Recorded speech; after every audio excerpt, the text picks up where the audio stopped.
Well, today again we find ourselves pushed back to discussing the global crisis, though today I'm going to make it again, the emphasis will be on events in the actual fighting in Ukraine. There's been an awful lot going on elsewhere in the world, but as I've discussed in previous programs, one of the fascinating things about this particular crisis is that even crises that are taking place in various other parts of the world are starting to rearrange themselves in their particulars around the central crisis, which is the one in Ukraine. And I think it's becoming increasingly clear that this crisis isn't really about Ukraine at all. Well, in a sense that it's not specifically about the country or its people. Rather, Ukraine has, through its incredible bad luck, become the battlefield, the first battlefield in the great clash that is now taking place between the two big global power blocs, the collective West, led by the United States, and the new bloc that's formed over the last few years, consisting of China and Russia. Now, I think before I discuss those details a little bit further, I think the best thing to do, as is traditional, is to discuss first the situation on the ground.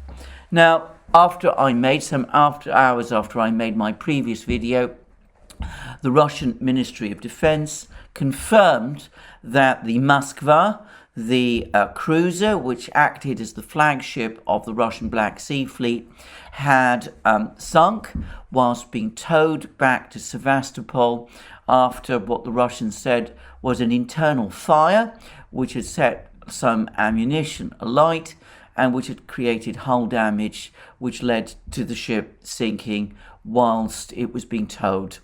Well, that's the official Russian line. In the West, we're getting a completely different story. There, the story is that the Moskva was struck by two Ukrainian Neptune missiles. These are missiles which are evolutions of the Soviet-era X-35 anti-ship missile, which is itself somewhat similar to the US Harpoon missile, and that it was these two missiles that caused the ships to experience its internal explosion and to suffer the damage which eventually caused it to sink.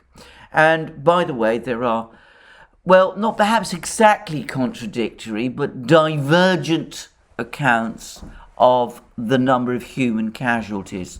The Russians haven't released any casualties, but they say that the crew was evacuated from the warship, giving the impression that most of the people on the warship were rescued. In fact, the way in which the Russian reports read, you'd get the impression that nearly everybody was saved. Whereas the Ukrainians are claiming that the captain of the ship and lots of other people, some say hundreds of people on the ship, died in the strike. Well, it's very difficult. It's impossible for me to tell the truth, to tell what the truth is. When I made my report yesterday, when I made my video yesterday, it was striking that the Pentagon was refusing to give an account one way or the other. It wasn't endorsing either the Ukrainian account or the Russian account. It was saying that he didn't know. And in fact, Pentagon spokesmen were quoted as saying that at the moment they were observing what had happened to the ship closely, that it seemed to be steaming back to Sevastopol on its own power, which seemed to rather support the Russian theory, but that they weren't able to give any explanation of why the ship had been struck or why the damage has been done to the ship. Well, hours passed. The Western media increasingly ran with the Ukrainian account. Parts of the Russian media did as well, by the way. These are those parts of the Russian media which tend to be critical of President Putin, more, by the way, from a communist stroke nationalist perspective than a liberal one. They claim that the fact that the Moskva had been hit in this way was symptomatic of the softness and corruption and weakness of the Russian military, and they blamed Putin for this, and they've been lobbying relentlessly, they've been calling relentlessly for Putin and the Russian government and the Russian military to take a much harder line, as they say, in the war in Ukraine, and basically to bring Russia onto a total war footing. So there's been that kind of commentary in Russia as well. Interestingly enough, though, and rather paradoxically, these commenters in Russian media who've been talking in this way have been accepting what is the Ukrainian account of the story in preference to that of their own defense ministry. Now, perhaps unsurprisingly, 24 or so hours later, we got started to see reports in the media, in the Western media, that the Pentagon is now saying, or appears to be now saying, that it was two Ukrainian missiles that caused the damage. Now, I say appeared to be saying, because firstly, this has taken, as I said, roughly a day for the Pentagon to come along and say this. And in fact, the Pentagon is not saying it publicly. It's not saying it on the record. Apparently, this has been something that's been said by two anonymous officials, our old friends, the anonymous officials that we always see in the United States.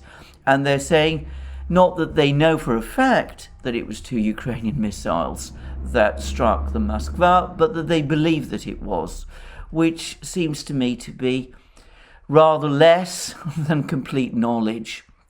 Well, I say that I'm basing that on reports in the British media, all of which, or at least those that I've seen from the reliable, or what I would consider the reasonably reliable publications, like the Financial Times, for example, all use that word believe. Now, let me say straight away that this may be true. I mean, I am not any kind of military person. I'm not prepared to say one way or another what caused this strike, or the ship to be damaged in this way. But what I will say is this: I am fairly sure that regardless of what did happen, the Pentagon will have come under a great deal of pressure to confirm the Ukrainian story. After all, the media is running with it. Some Western governments are running with it. The Ukrainian government itself is running with it. And the Ukrainians have even apparently published a postage stamp claiming that they sank the Moskva. So it would have been, I think, embarrassing for the Pentagon to hold out. And I'm sure that behind the scenes anyway, there's been intense lobbying on the Pentagon to come out and say what it thinks was the cause of this loss of Moskva. Now, that makes it rather interesting that the Pentagon has sort of backed the Ukrainian story in this rather strange way, doing it in off-the-record comments by anonymous officials who say that they believe that it was two Neptune missiles launched by Ukraine that carried out this damage to this warship. Now, I want to say again, I'm not rushing to any judgments here. I simply don't know.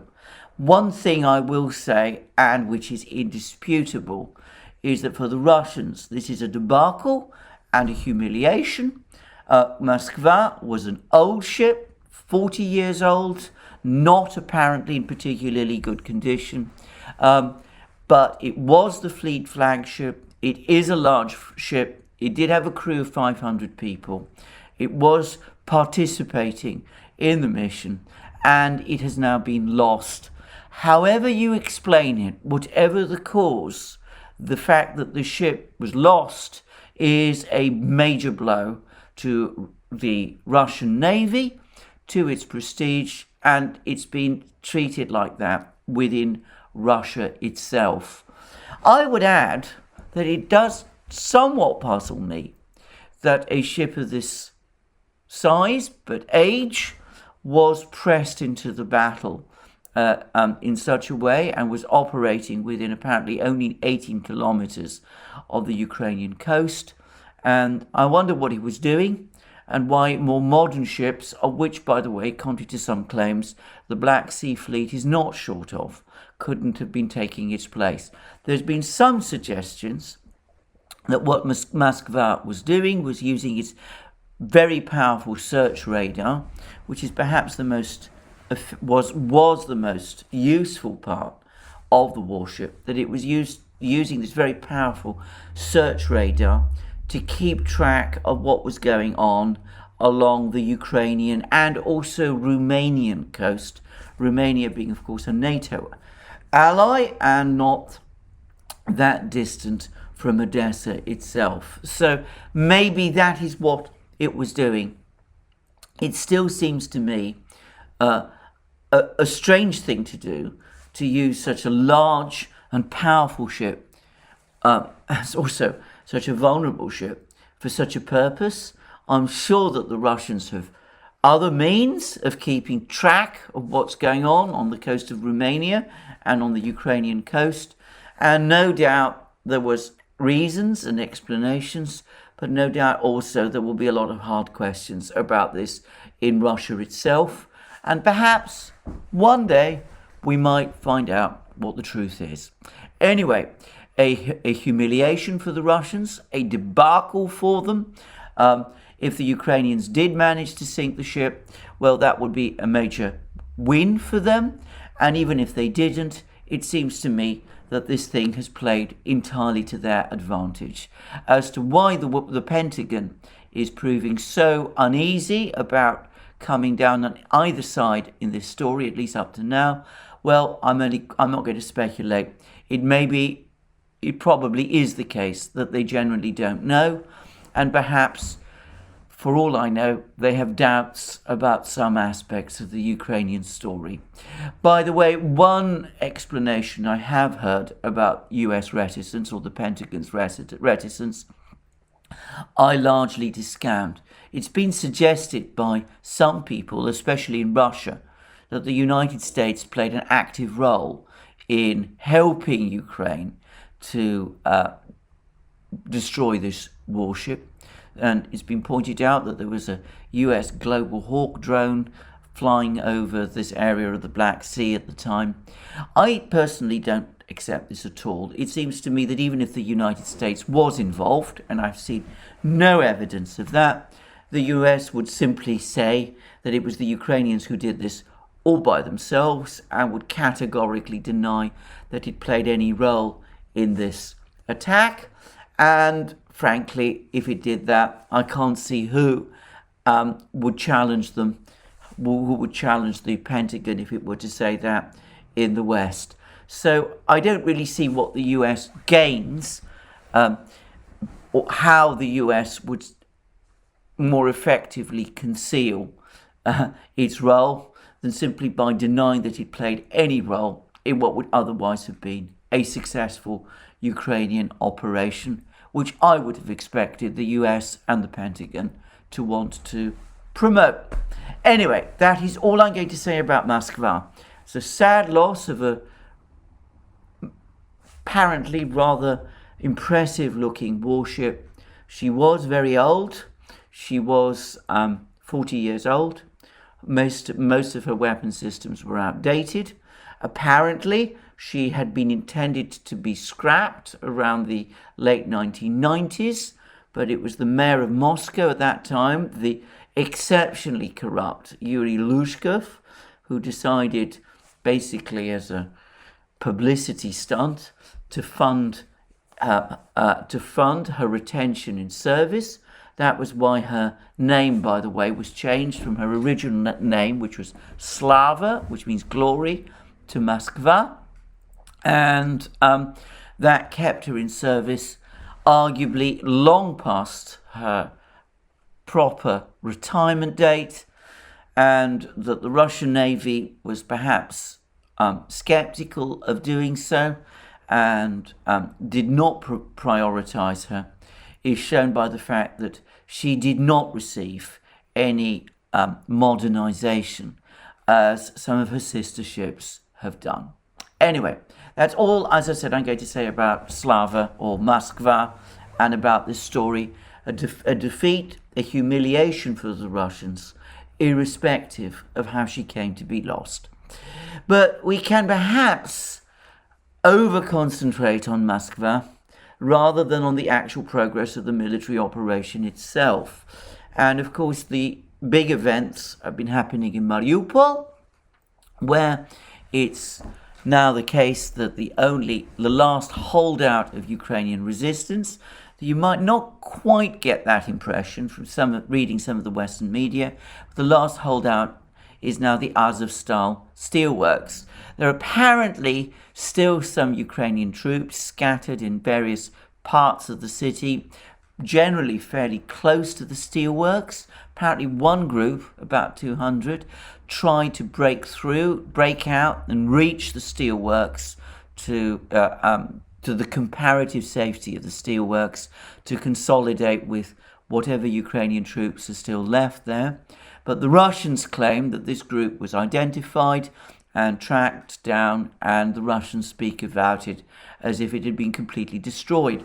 They also, by the way, continue to claim that more and more Ukrainian troops in Mariupol, except those in the AZOVSTAL steelworks itself, are now giving up and surrendering.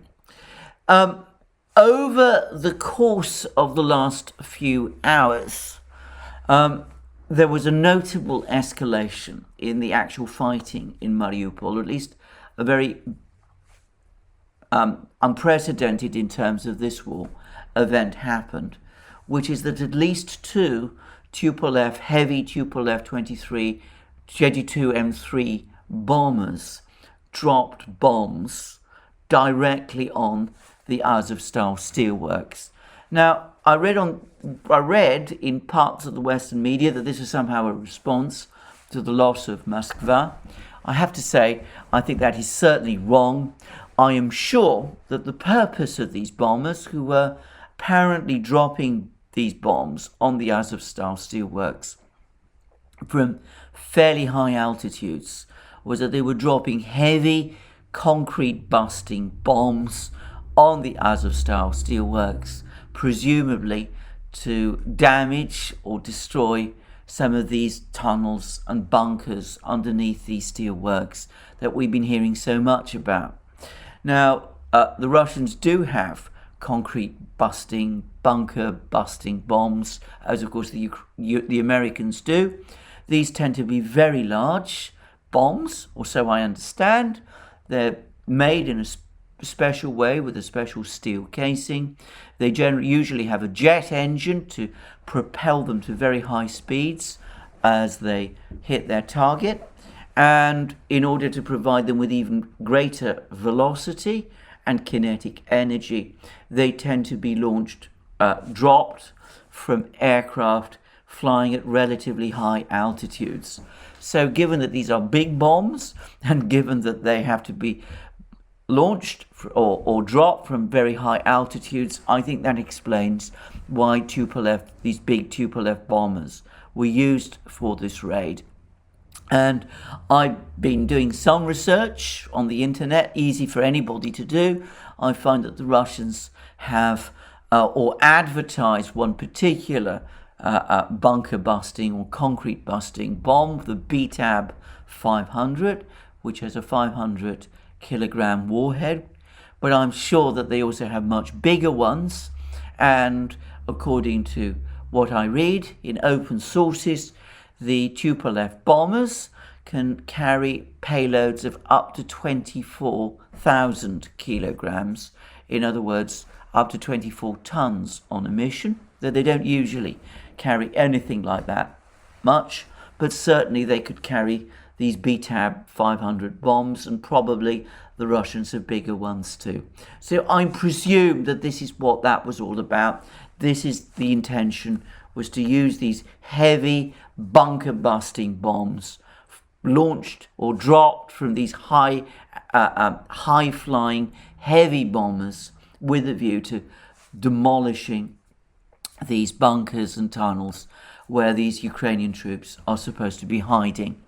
And by the way, Denis Pushilin, who is the Prime Minister of the breakaway Donetsk People's Republic, which the Russians have recognized as an independent state, he says that he doesn't expect the Ukrainian forces in the AZOVSTAL steelworks to surrender.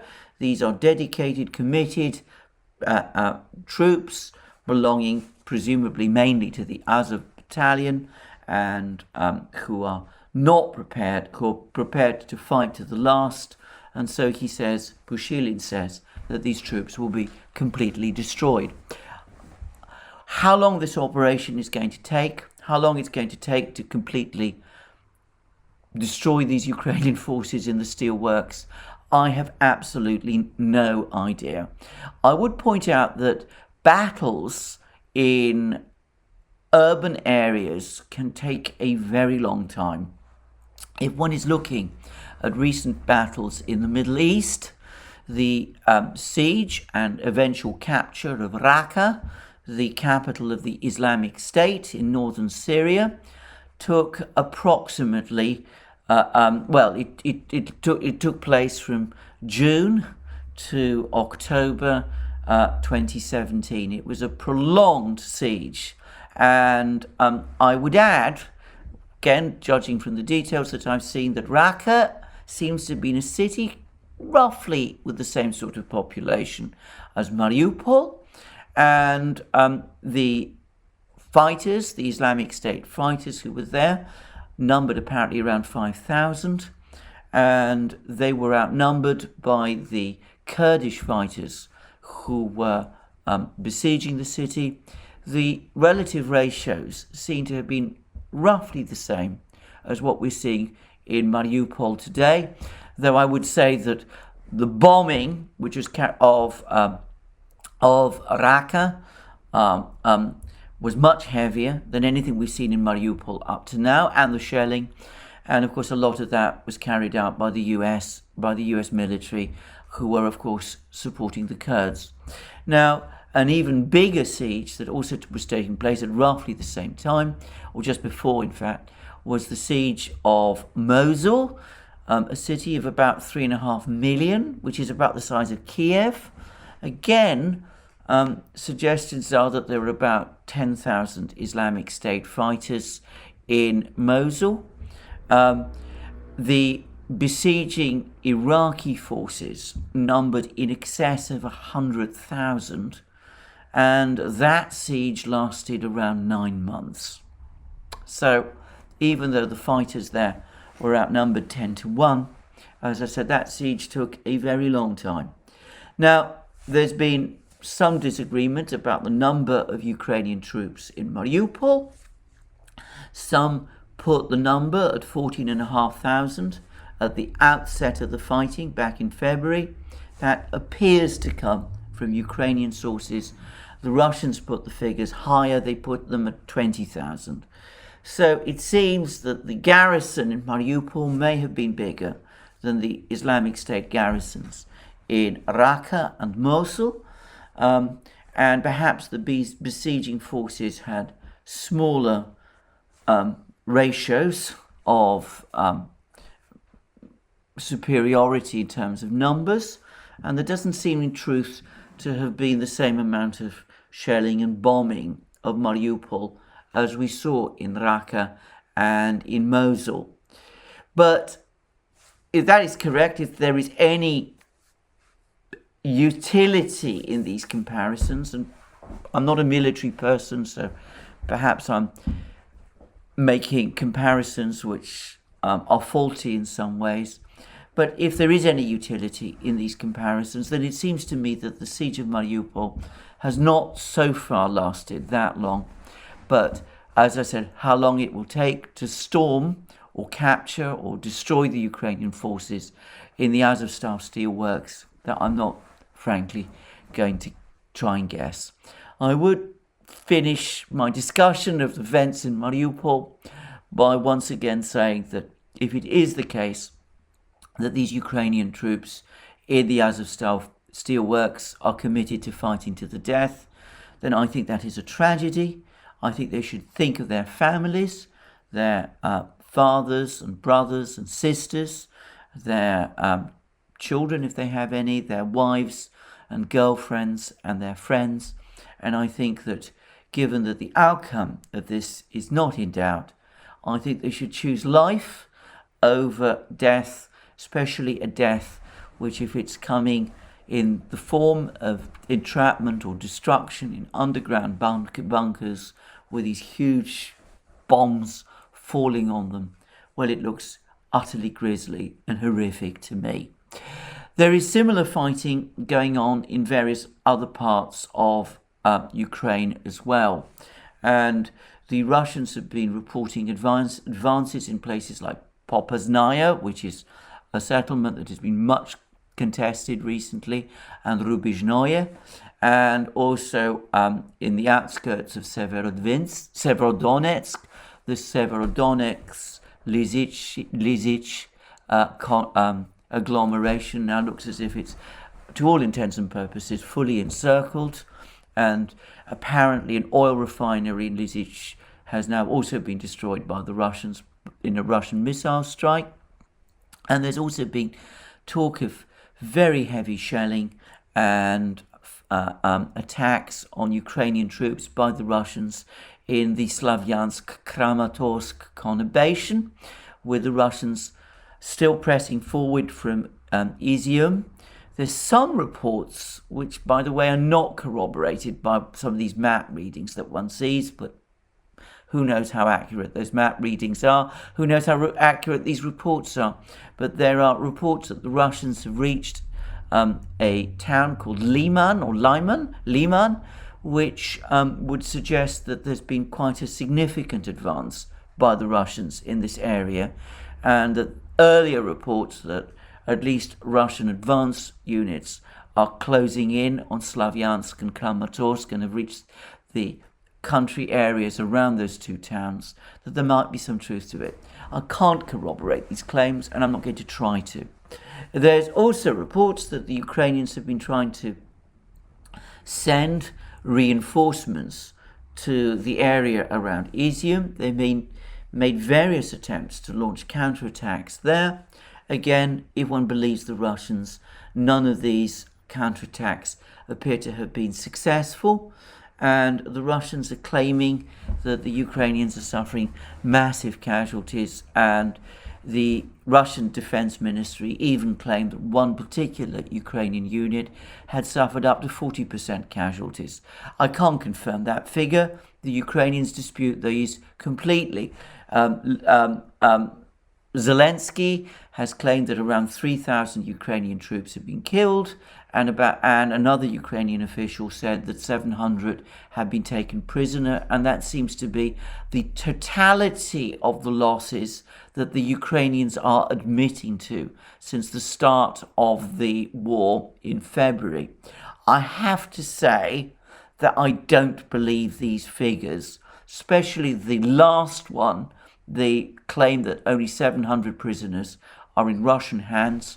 Surely, if the photographic evidence is correct, far more prisoners have been taken in Mariupol than 700. The Russians claim that they've taken around 1,600 prisoners now in Mariupol alone. And the forces of the Donetsk People's Republic have been claiming that they've taken 3,000 that they're holding 3,000 Ukrainian prisoners in total. So I'm not going to give any credence to any one of these figures, except that the mass surrenders in Mariupol do seem to be real.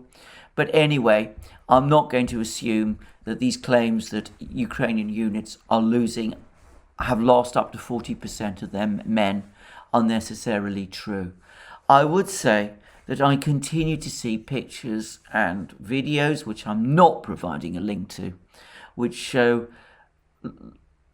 enormous numbers of Ukrainian soldiers dead in various parts of the battle.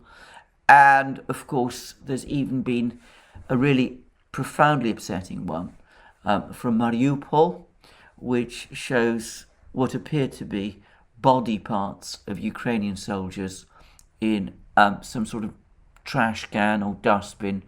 I don't even want to go there and speculate on what that photograph actually means, but that's just one example of some deeply disturbing pictures I've seen. I'm certainly not providing links to anything like that. Well, alongside these actual battles in the ground war, the Russians have been steadily intensifying their missile strikes all over Ukraine, and they're now starting increasingly to attack factories and plants and industrial facilities around KIEV, which they have not been doing up to now over the course of this war. And it does seem altogether that the Russian air operation, as phase 2, the big offensive in Donbass, cranks into higher gear, that this air offensive is now intensifying. As I understand it, most of the air-to-ground attacks by Russian aircraft, including helicopters, taking place in the Donbass, with heavy attacks, heavy air attacks and shelling of Ukrainian army formations and supply lines to Donbass and elsewhere. But there are missile strikes taking place all over Ukraine, including, by the way, in western Ukraine, targeting, as far as I can see, all the usual things: industrial facilities, scientific places that the Russians claim are involved in providing support for the Ukrainian war effort, oil refineries. Apparently all 3 of Ukraine's major oil refineries have now been destroyed, airfields, ammunition dumps, that sort of thing. Meanwhile, as that continues, the Western powers, for their part, have been supplying more weapons to Ukraine, or at least they say they have. And this too, by the way, has become something of a cause célèbre in the Russian media. They're talking about this all the time. Again, some of these sort of more communist or hardline nationalist, anti-Putin type websites have been making big plays about these weapon systems. And of course, so has the Western media as well. I will say that up to now, it does seem to me that the reality of what these weapon systems amount to is not quite living up to some of the claims that one is seeing. I mean, there's talk about up to 300 T-72 tanks from Poland and the Czech Republic being sent to Ukraine. Well, the Russians claim that they've destroyed up to 2,200 Ukrainian tanks and armoured vehicles. Doesn't seem to me as if these replacement tanks are going to alter the equations very much. I would add that the Russians claim to have destroyed around 300 tanks and armoured vehicles, Ukrainian tanks and armoured vehicles, over the last 2 weeks. Of course, I can't verify those figures, but anyway, that does seem to be the case. There is a huge amount of play about the fact that the United States is providing 18 howitzers. The Russians have said that the Western powers have already been providing Ukraine with artillery for some time. So again, I'm not quite sure why this makes such a huge difference. There's suggestions that Ukraine is now being provided with some laser-guided shells, but actually, in reality, Ukraine has already had those. So again, I'm not quite sure why this fundamentally changes the picture. And obviously, there's been many more supplies of Javelin missiles and Stinger anti-aircraft missiles and Starstrike systems from Britain, which, by the way, look rather bulky. And from what I'm told, there are not many of them in existence anyway, because they're rather expensive and they're apparently quite difficult to use, even though they are extremely effective when they are used. But anyway, it does seem to me that those weapon systems that are being deployed up to now have been more of the same. There have also been some rather muddled comments about this in parts of the Western media. I read in the Daily Telegraph an article which seemed to imply that the Mi-17 helicopters that the United States is supplying to Ukraine are American helicopters. Well, they're American helicopters in the sense that they belong to the United States, but of course they are actually Russian built. They are in fact helicopters which the United States bought from Russia at one time and which it had intended to supply to the Afghan army, the army in Afghanistan that collapsed back in August. So these do not seem to me to be the most advanced weapon systems that the United States certainly has. Perhaps one day they will provide something more. But anyway, and as has been pointed out by any number of military people, for the United States or Germany or France or any of these other countries to provide really advanced Western weapons to Ukraine, and for the Ukrainians to learn how to operate these weapon systems, would take many months. And by then, one would assume that the battle in Donbass will be over. Besides which, I suspect that the Russians anyway could probably counter some of these systems as well. I would say that two of them, one of the more exotic systems that we've been hearing a lot about, the Switchblade American kamikaze drones. These are essentially anti-tank drones, that small anti-tank drones that fly at altitudes, loiter, and then wait to see a target, and then are sent to attack the target from above. That these have now been used by Ukraine against Russian tank formations, but the Russians claim that they have not been used to any very great effect. By the way, the Russians have similar drones to Switchblade, and they've also been used in some of the fighting. Some of them were used in some of the fighting around Kiev a few weeks ago, for example. And I don't get the impression that they were particularly effective either. So it may be that these are complicated weapons to use, or it may be that there's mechanisms to defend against them, or maybe they've not really been, the people who are using them haven't really worked out how to use them properly. But anyway, for what it's worth, they've been used for the first time with limited effect. We'll see whether that changes. But that seems to me to be overall the situation on the ground. In Mariupol, we are probably, as I said, now literally at the very last scene of the very last act. AZOVSTAL heavily bombed. There's no civilians apparently in AZOVSTAL, or there's no residential areas in the factory itself. So the Russians can drop these heavy bunker-busting bombs on it, and it's the only place, the only holdout left in Mariupol for these Ukrainian troops. Elsewhere, heavy fighting in the Donbass as the Russians now shell and bomb Ukrainian forces in prior to making incremental advances on them as they tighten the cauldron, as it's called, that they have established around these forces.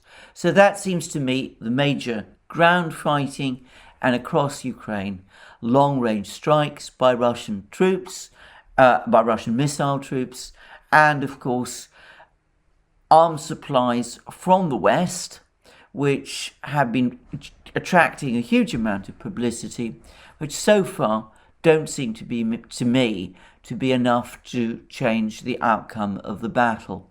I'm going to make one last observation about these Western supplies, which is that there's a lot of speculation about what they're for. Some of these systems will no doubt be sent to the front lines, but my own sense is that with Ukraine having lost most of its armoured fleet and many of its most advanced weapon systems, I suspect that the intention is less to try to rescue the forces in Donbass and more to try to reconstitute some sort of Ukrainian army, provide it with fresh armour and artillery and infantry fighting vehicles and all the rest in central and western Ukraine in case of a further Russian offensive westward after the Ukrainian forces in Donbass have been destroyed. That seems to me to make more sense. But again, I don't pretend to be a military person. Maybe I'm wrong about that. Free to hear for what other people have to say, and we shall wait and see. In the meantime, there has been a diplomatic exchange between the Russians and the Americans. The Russians have supposedly sent a démarche, as it's called, a strong letter of protest to the State Department saying that Western arms supplies to Ukraine are extremely dangerous and could result in dangerous consequences. And that's provoked a response from the United States saying that they will continue to send these arms to Ukraine. They're not paying any attention to what the Russians are saying. And we know about this because the Washington Post has written a piece about this, and we've also had these comments from the US State Department. Now, that could be a sign of Russian nervousness or anger about these arms supplies from the West, though to be straightforward about this, the Russians have actually complained publicly for quite a long time about these arms supplies. They're saying that these arms supplies are reckless, they will have these unpredictable consequences, and that the West is simply prolonging the war by persisting with these arms supplies and giving the Ukrainians false hope, which keeps the Ukrainians fighting. So that's one. So it would not be a fundamental shift from the Russian line. But I wonder whether also the Russians aren't perhaps quietly also warning the Americans that all these people who are coming to Ukraine from all over the world to fight there, and some of these people in Ukraine itself, some of these far-right fighters in Ukraine, are people who can't be trusted with weapons, and that it could result in all sorts of problems for everybody eventually when the fighting eventually ends. Who knows? In which case, I would say if it is that kind of exchange, and I suspect exchanges like this between the Russians and the Americans take place often, it could simply be that whoever decided to publish details of this letter in the Washington Post was doing it as a way of showing US resolve rather more than because the Russians were saying, in fact, anything new. The Russians, by the way, have barely commented on this story. Anyway, that's where we are with the war in Ukraine. One further point I have to make. It seems that negotiations have now essentially collapsed. The Ukrainians in Istanbul did make some very substantive concessions. Certain Western governments, those of the United States and Britain, were very unhappy with the concessions that Ukraine was making, and they persuaded the Ukrainians to cancel those concessions. The United States, or at least the State Department, is talking about a war going on in Ukraine until the end of 2022, or perhaps even beyond that. So it's clear to me that the Americans and the British, but certainly especially the Americans, are looking for a prolonged war. They presumably believe that this will ultimately weaken Russia. I'm far from convinced that this is true. I think a much more likely outcome of such a war is not stalemate, if that is what the US expects. It is the eventual complete destruction of Ukraine. I mean, if at the end of this particular battle in Donbass, the Ukrainians continue resisting and continue refuse to negotiate, then it seems to me that the chances are that the Russians will indeed start to press west. And of course, if they do press west, and if the fighting continues in this level of intensity, then the real risk is that steadily, eventually, all of Ukraine will be occupied. Ukraine will continue to cobble together forces to fight the Russians. The West will send more arms supplies. Eventually, those forces will be broken and dispersed. That will then mean that the Russians move even a little bit further west. So ultimately, it seems to me that this, will undoubtedly hurt Russia in the sense that Russians will be killed. And obviously, Russia will lose military equipment, just as they've lost the Moskva. But ultimately, the danger is that Ukraine itself could be completely destroyed, in which case, I'm not sure how that weakens Russia geopolitically. I would have thought, on the contrary, the country which would be more plausibly geopolitically weakened would be the United States. I say that because I very much consider this attempt to bring in Sweden and Finland into NATO, it looks to me very much like, to be straightforward about it, an attempted consolation prize following the loss of Ukraine, and that doesn't look to me like any kind of meaningful substitute. So that's the first thing to say. The second is, of course, this huge commitment the United States is making to Ukraine is now, to a great extent, investing American prestige in Ukraine, and, by the way, British prestige also. If there is an ultimate Ukrainian defeat, that will be damaging for the US.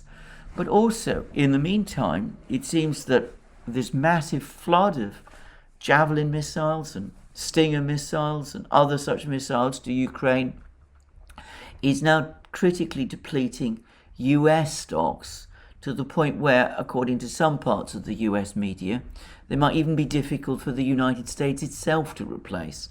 So again, this doesn't seem to me to be a particularly wise strategy from a military and geopolitical point of view. But beyond that, prolonging the war in that kind of way is also going to prolong the economic war of attrition.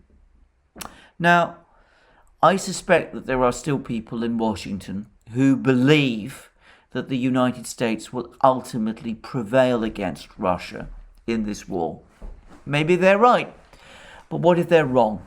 At the moment, we know that the United States expected back in February that the seizure of the assets of the Russian central bank and the sanctions imposed upon it and the de-swifting of Russian banks, that would cause a collapse of the Russian financial system and a further collapse of the Russian economy, and that it would lead to a crisis within Russia and a potential overthrow of President Putin and of his government. Well, that was clearly wrong. That didn't happen. Maybe an economic war of attrition against Russia isn't going to go as well as some people in Washington still think. Maybe the Russians, who are busy reorganizing their economy, are right to think that they can prevail in such an economic war. After all, they have resources, they're not short of food, they're not short of energy, and they do have future customers or even current customers for some of their raw materials exports, like China, India, which is looking apparently now to buy Russian coal and which already buys Russian oil, and who knows whom else. So maybe this is a miscalculation. Well, I say that because if it is a miscalculation and the prolongation of the war and the prolongation of the economic war only results in much higher inflation in the West, then increasingly there's going to be political consequences for Western politicians. President Biden's ratings are continuing to fall. They're now in their 30s by most surveys that I've seen. 2/3 of people in Britain apparently want Prime Minister Johnson to resign if he's fined again over the Partygate affair, the Partygate scandal, where he held parties, or rather his officials held parties with his participation in the garden of number 10 Downing Street during the toughest period of the pandemic. Maybe, but I can't help but think that these demands for Prime Minister Johnson's resignation from the British public to some extent reflect the sharp deterioration that many British people are feeling in their living standards, which is, to be straightforward about it, directly connected to this economic war. And of course that's Britain and the United States. I suspect it's going to play out in the same way across many other countries in North America and in Europe eventually as well. And of course, as has been pointed out by many people, including myself, the effect of this economic war on the global south will be catastrophic, potentially catastrophic, with many people being pushed to the margins there as food prices explode. If that results in further political instability across the global south, that could affect supply chains further. That could also translate into even higher inflation and a deepening inflation crisis across the entire world. I would have thought that all the conditions for really point more to the need for a compromise than for a prolonged war. There is something dangerously obsessive about this refusal to negotiate in earnest, this unwillingness to sit down and find a compromise, something that extends all the way back to 2014, to the sabotage of the Minsk agreement, to the refusal to discuss NATO's open door, despite the fact that it was always said that, Ukraine wouldn't join NATO anytime soon, and the West wasn't prepared to fight to defend it. This insistence that Ukraine refused to compromise on anything substantive. This, it seems to me, is bad for Ukraine. No doubt it's bad for Russia, but it's also very bad for the West, and it's disastrous for the world as well. Obsession is a very dangerous thing. It can lead people into all kinds of bad outcomes, and it has no place in global politics, in statesmanship. I think that, as I said, the outlines for an agreement are there. A step was made in that direction during the talks in Istanbul. The wise thing to do for Western leaders is to put their fixations about Mr. Putin and Russia to one side and support countries like Turkey and Belarus and India and to some extent China, and urge the Ukrainians to make that compromise, which admittedly will result in the loss of Crimea and Donbass forever, but perhaps will bring peace to this tormented land and will bring peace also to the world. Well, that's my view. It's my long-standing view. This has been a long video on a Saturday. I will leave it there. Thank you for joining me again today. I look forward to you joining me again soon. Future programs on this channel. I would also remind you again that you can find us on various other platforms. I mentioned Rumble and Locals, and of course you can see also our other channels there, the Duran and Alex Christophorou's channel. And of course, if you want to support us, you can support us via Patreon and Subscribestar, and also by going to our shop, buying the great things that you will find there, our shirts, like this amazing shirt I'm wearing now, our bomber jackets, our hoodies, our sweatshirts, our t-shirts, our mugs, our hats, all of these great things. And of course you can also support us by pressing the like button to this video and by checking your subscription to this channel. Thank you again. Have a good day, and more from me soon.